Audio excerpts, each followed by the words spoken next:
Alors la problématique est la suivante. Nous avons le nombre 2 sur racine de 5 et nous voulons écrire ce nombre de telle façon qu'il n'y ait pas de racine au dénominateur. Donc comment se débarrasser de cette racine de 5 au dénominateur? L'idée est assez simple, il suffit d'amplifier cette fraction par racine de 5 au dénominateur et bien sûr également par racine de 5 au numérateur, ce qui aura pour effet au numérateur de faire apparaître entre guillemets une racine, et au dénominateur d'avoir racine de 5 fois racine de 5, c'est-à-dire racine de 5 au carré, c'est-à-dire 5.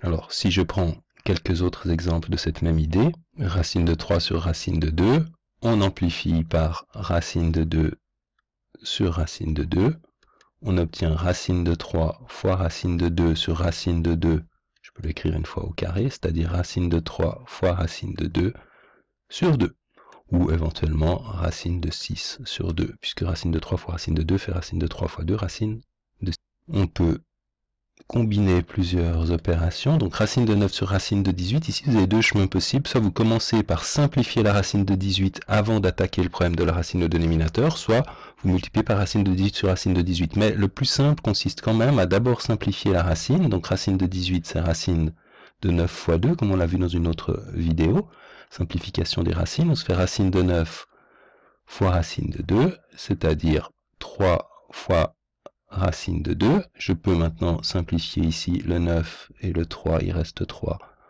au numérateur, donc 3 sur racine de 2. Et maintenant, je procède par amplification, et j'obtiens donc 3 racine de 2 sur 2. Bien sûr, ici, j'aurais aussi pu faire 9 sur racine de 18, directement amplifié par racine de 18 sur racine de 18, j'aurais obtenu 9 racine de 18 sur racine de 18 au carré, c'est-à-dire 18. À ce stade, je procède à la simplification. 9, 18, il me reste 2. Il me reste donc racine de 18 sur 2. Maintenant, je transforme 18 comme étant 9 fois 2. Donc racine de 9 fois racine de 2, c'est-à-dire 3. Racine de 2 sur 2, j'obtiens bien sûr la même chose. Dernier exemple, racine de 18 plus racine de 12 sur racine de 3. Alors, toujours le même principe, soit je commence par traiter le problème de la racine au dénominateur, soit je commence par observer les différents objets et les simplifier. Donc je vais commencer par simplifier. Le racine de 18, comme tout à l'heure, c'est 9 fois 2. 12, c'est 4 fois 3. Et 3, ben là, je ne peux pas faire mieux, racine de 3. Donc racine de 9 fois racine de 2, racine de 9 fait 3 racines de 2.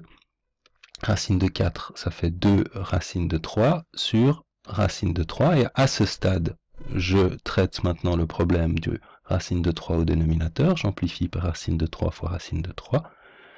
J'obtiens au dénominateur racine de 3 fois racine de 3, c'est-à-dire racine de 3 au carré, donc 3. Et au numérateur, attention, je dois faire la distributivité, donc 3 racine de 2, c'est comme si ici, j'ai vraiment cette parenthèse qui multiplie ici le racine de 3, donc 3 racines de 2 fois racine de 3, plus 2 racines de 3 fois racine de 3, c'est-à-dire 3 racine de 2 fois racine de 3, je peux écrire comme racine de 6 ou laisser racine de 2 fois racine de 3, ça c'est un peu égal, et puis ici par contre, 2 fois racine de 3 fois racine de 3, ce qui me fait racine de 3 au carré, c'est-à-dire 3 sur 3.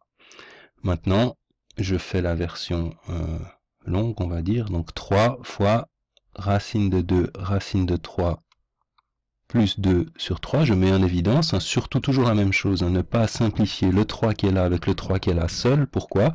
Parce qu'ici, il y a une somme, le dénominateur n'est pas factorisé, je ne peux pas faire cette simplification. Donc je reviens en arrière, je mets en évidence 3 pour maintenant faire apparaître ici un produit entre ce bloc-là, ce facteur et le 3. Je peux donc simplifier maintenant le 3. Et la réponse au problème est racine de 2 fois racine de 3 plus 2. Voilà donc pour ces petits trucs qui permettent d'obtenir une écriture sans racine carrée au dénominateur. Dans la prochaine vidéo, nous verrons d'autres exemples dans lesquels la racine carrée au dénominateur n'est pas seule, mais elle appartient à une somme ou à une différence, et là, il faut un autre truc pour la faire disparaître du dénominateur.